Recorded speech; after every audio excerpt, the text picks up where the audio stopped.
محمد وآل محمد. ہر ایک کو معلوم ہے نا کہ رسول اللہ کتنے عرصے تک مکے میں رہے اور مدینے میں رہے. بس یہ وہی وقت تھا جب رسول اللہ مکے سے مدینہ ہجرت کر کے آ رہے تھے. جیسے ہی مدینے تشریف لائے تو کفار قریش نے ان پہ جنگیں مسلط کر دی.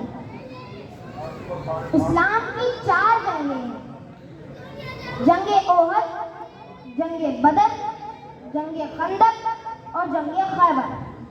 اس میں سے اسلام کی 3 جنگیں ہیں: جنگ احد، جنگ بدر اور جنگ خندق، جو کہ کفار قریش سے لڑی گئی تھی.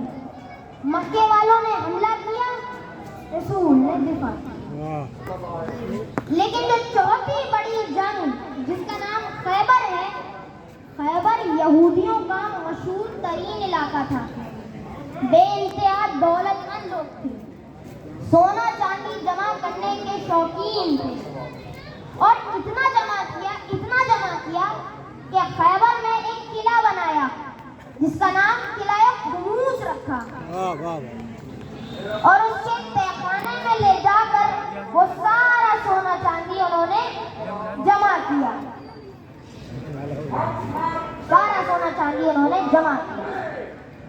رسول ایک مرتبہ مسلمانوں سے کہتے ہیں کہ آؤ مسلمانوں، خیبر والوں کو اسلام کی دعوت دی جائے. اب رسول ہر ایک کو گھوڑا بھی دیتے تھے، تلوار بھی دیتے تھے. ظاہر سی بات ہے خیبر تک مسلمانوں کی کافی ترقی ہو چکی تھی. اب رسول تلوار بھی دیتے تھے اور گھوڑا بھی دیتے تھے، لیکن جب بھی گھوڑا ذرا سی حرکت کرتا تھا یا آگے بڑھتا تھا پیچھے پلٹ کے دیکھتے تھے. ایک نے بڑی ہمت کر کے پوچھ ہی لیا، یا رسول اللہ علی نہیں جا رہے؟ رسول نے کہا نہیں. اب آپس میں باتیں ہونے لگی. ارے انہی کے آسرے سے تو آئے تھے ہم، انہی کی وجہ سے تو آئے تھے ہم. تو سلمان نے آگے بڑھ کے کہا کہ علی کو آشوب چشم ہے. اب پورے راستے مسلمان یہی دعا کرتے جاتے تھے کہ اے پروردگارا، خیبر والے اسلام کی دعوت کو قبول کر لیں، کوئی جنگ نہ کرنی پڑے. اب جیسے ہی رسول خیبر کے اندر آئے، قلعہ خموس کے جب قریب آئے تو قلعہ خموس کے جتنے بھی سردار تھے سب کو دعوت اسلام دینی شروع کر دی. کیا ہوا؟ کیا نتیجہ نکلا؟ انہوں نے دعوت اسلام قبول نہیں کری. رسول نے کہا اگر تم دعوت اسلام قبول نہیں کرو گے تو اب جنگ ہوگی. تب جو یہ جنگ کے ہیں، جنگ خیبر کے کتنے دن چلی؟ 40 دن. کیوں چلی؟ اس لیے چلی کیونکہ تاریخ میں آپ کو کچھ بیماریاں ملیں گی، اہل بیت کی کچھ بیماریاں ملیں گی. یہ بیماریاں یوں ہی نہیں بلکہ مصلحت خداوندی ہیں. جیسے کہ حدیث قصہ میں آپ پڑھتے ہیں کہ رسول نے ایک مرتبہ بیٹی سے کہا کہ فاطمہ بدن میں ذوق محسوس کر رہا ہوں. کبھی سوچئے گا کہاں رسالت اور کہاں ذوق بدن. اگر رسول یہ نہ کہتے تو آیت تطہیر کہاں سے آتی؟ فاطمہ کی چادر کی عظمت زمانے کو کہاں پتہ چلتی؟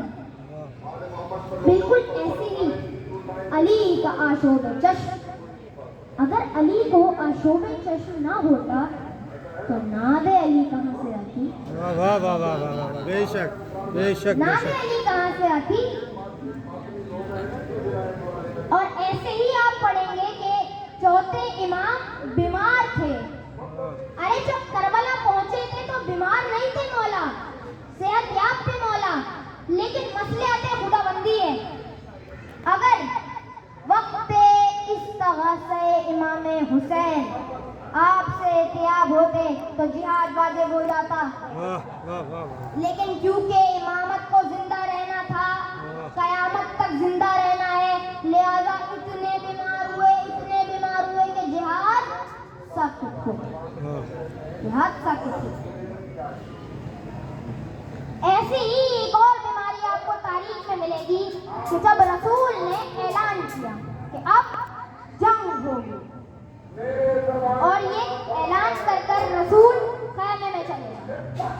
रिवायत के अल्फाज है, जैसे ही रसूल खैमे में गए, रसूल को सर में दर्द उठा, जिसे हम आधे सर का दर्द भी कह सकते हैं, और इतना शदीद हुआ कि रसूल 3 दिन तक खैमे से बाहर ना आ सके। 3 दिन तक खैमे से बाहर ना आ सके। अब ऐलान तो कर चुके थे कि अब जंग होगी, तो अब मुसलमान खुद ही अलम पकड़ाते थे, खुद ही झंडा बांटते थे, खुद ही लीडर चूज करते थे, और लश्कर इस्लाम थोड़ी सी हिम्मत करता था, आगे बढ़ता था। वो किला खुमूस की छत पे बैठा नजूमी कहता था, ये शिकस्त वाले आ रहे हैं, ये शिकस्त वाले आ रहे हैं। उन्होंने तहखाने में एक औरत को बिठाया था जो कि किस्मत के हाल बताती थी। उसके 3 बेटे थे, तीनों जंगजू शुजात थे। जब वो किला की छत पे बैठा नजूमी कहता था कि ये शिकस्त वाले आ रहे हैं, बाहर निकल के कहते थे कि हम मरहबारे जनतर हैं, और जब लश्कर इस्लाम ये सुनता था फौरन पलट जाता था। 3 दिन बाद रसूल का आधे सर का दर्द खत्म हो गया। रसूल बाहर आए, एक नजर पूरे लश्कर पे डाली और कहा, क्या पता हुआ? लश्कर ने कहा, नहीं या रसूल अल्लाह। बहुत मुश्किल।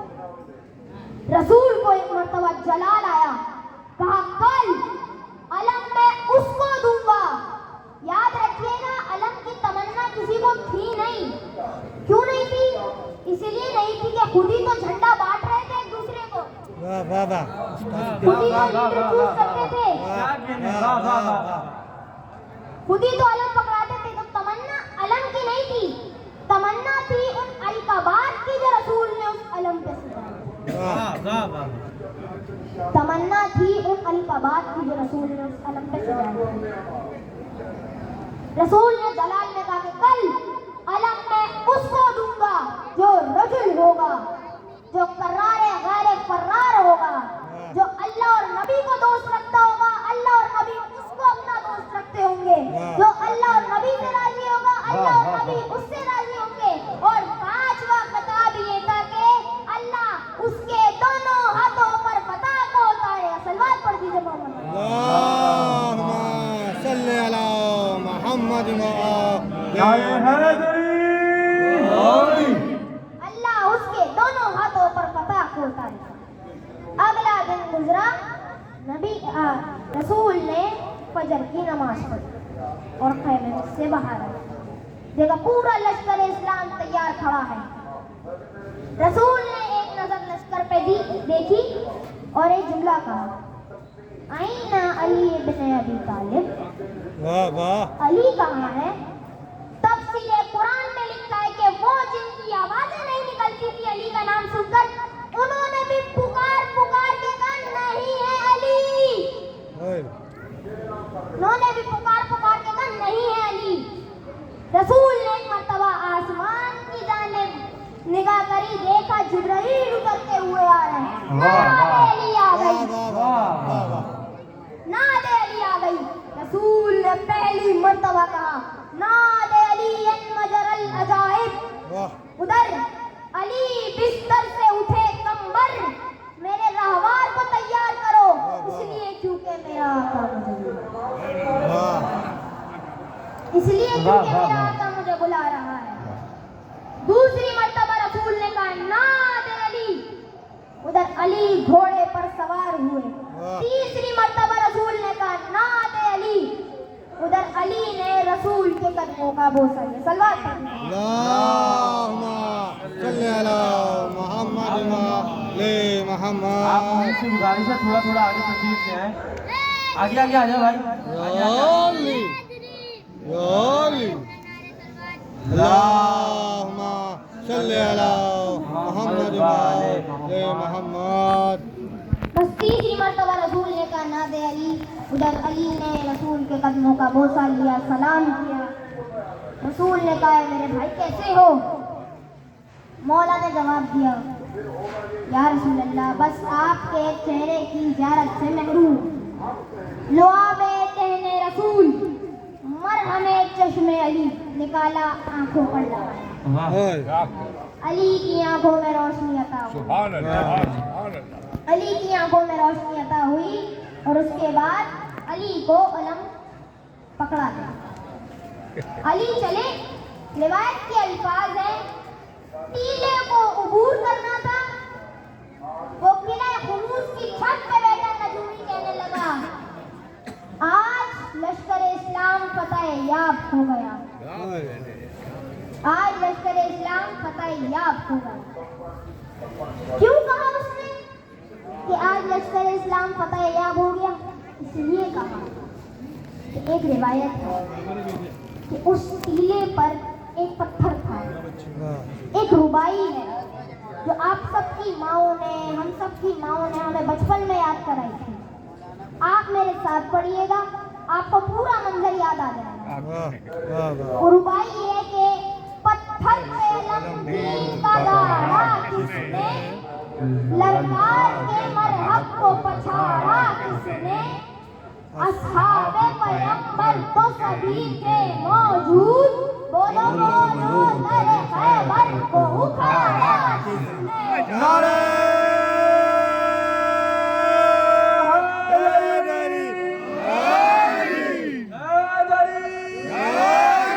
मोहम्मद वाले मोहम्मद सल्लल्लाहु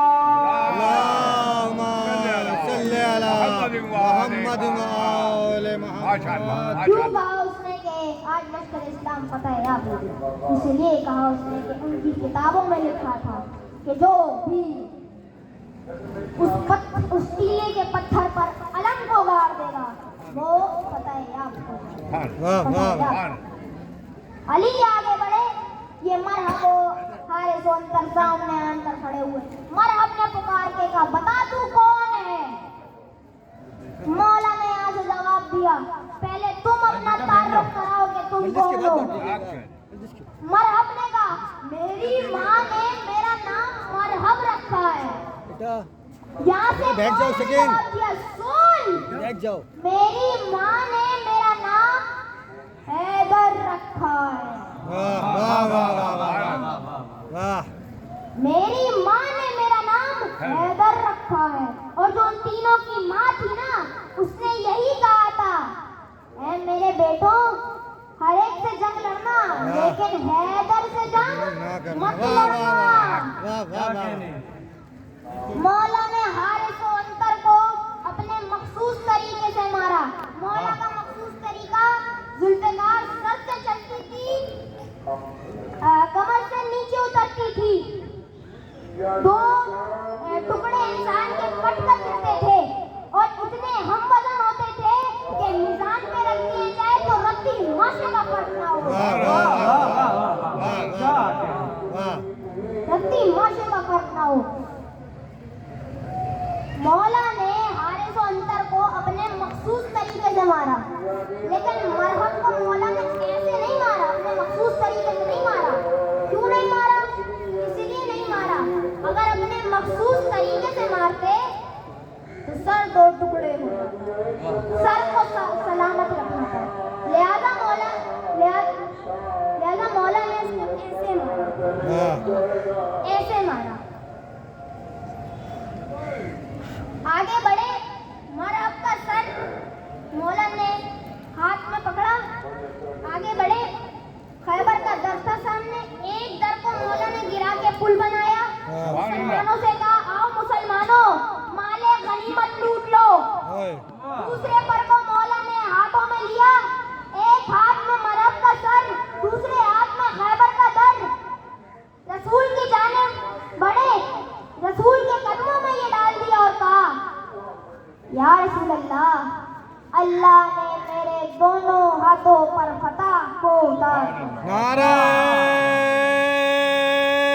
हैदरी हैदरी आली हैदरी आली। हुजूर इमाम ज़माना बुलंद करी सलवार صلی علی محمد و آل محمد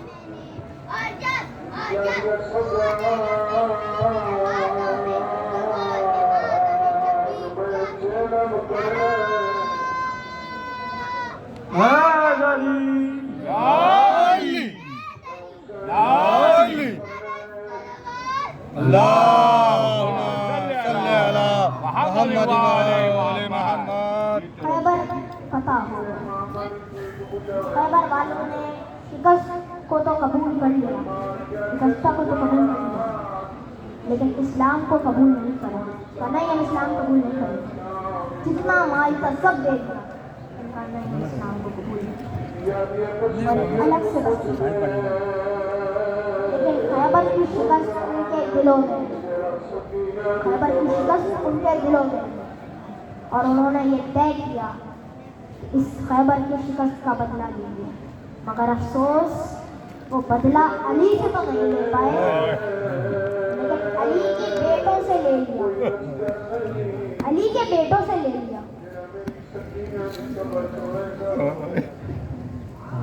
سید مہدی بحر العلوم نے لکھا ہے کہ وہ مجلس پڑھا کرتے تھے امام حسین کے حرم میں۔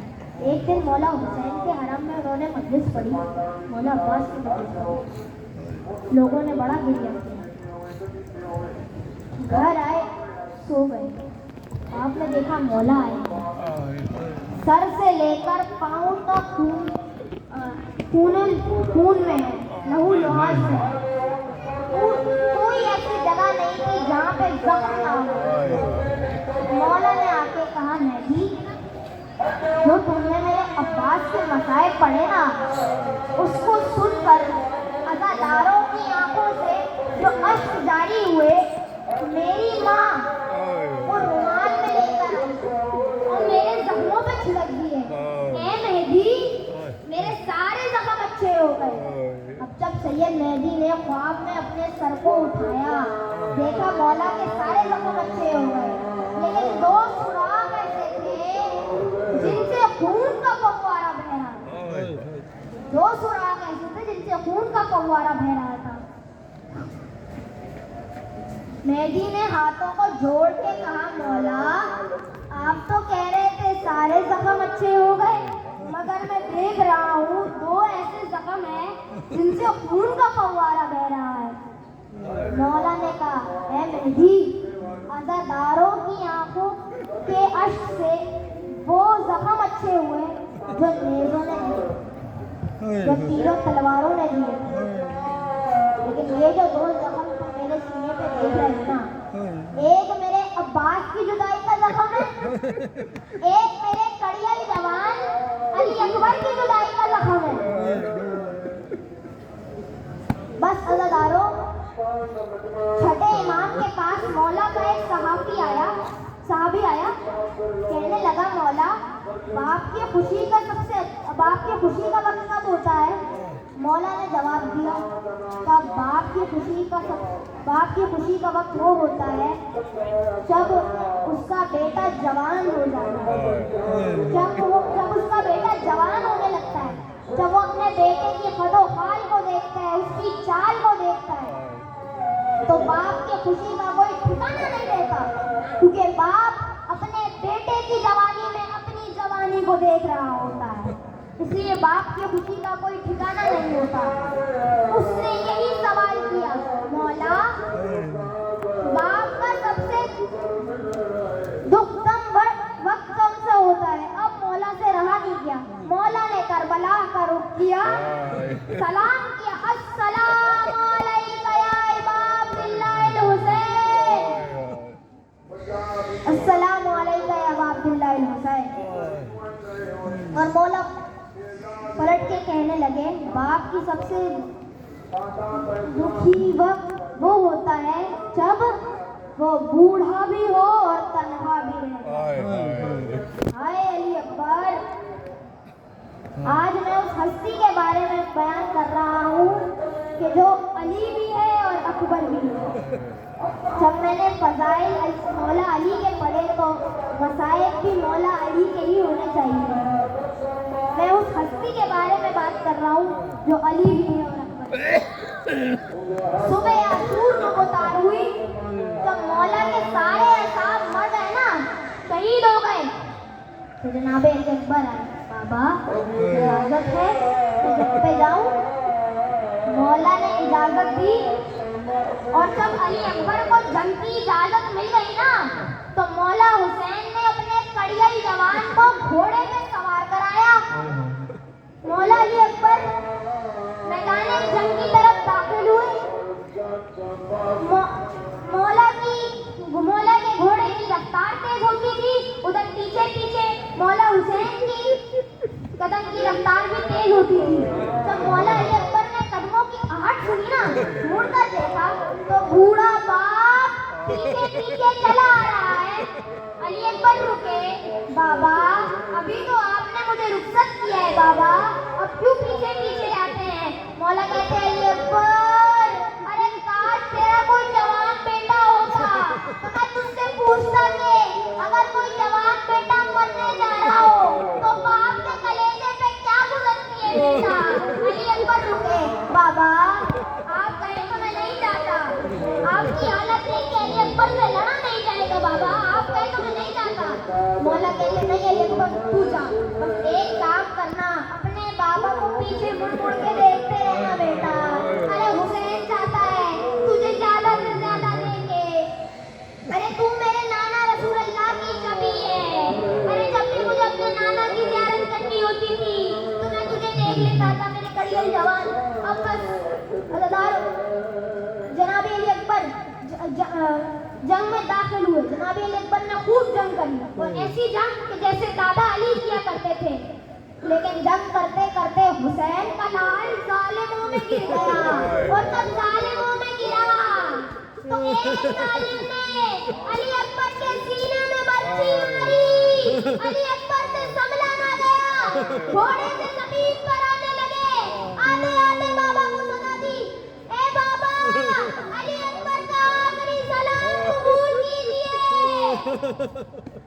इधर जवान बेटे ने सदा दी, उधर से बूढ़ा बाप हुसैन मैदान की तरफ चला। अरे किस तरह से आते हैं, कभी गिरते हैं, कभी उठते हैं, कभी गिरते हैं, कभी उठते हैं। अरे हुसैन की बिनाई चली गई। मौला हुसैन कभी दाएं तरफ जाते, कभी मौला हुसैन बाएं तरफ जाते और बस यही कहते जाते, आईना आईना अली अकबर, अली अकबर कहाँ हो? अली अकबर अपने बाबा को आवाज दो बेटा। इसी तरह मौला हुसैन जनाब अली अकबर के लाशे पे पहुंचे। देखा अली अकबर तड़प रहे हैं। मौला जमीन पे बैठे, एक हाथ मौला अली अकबर की पेशानी पे रखा, एक हाथ पर्ची पे रखा।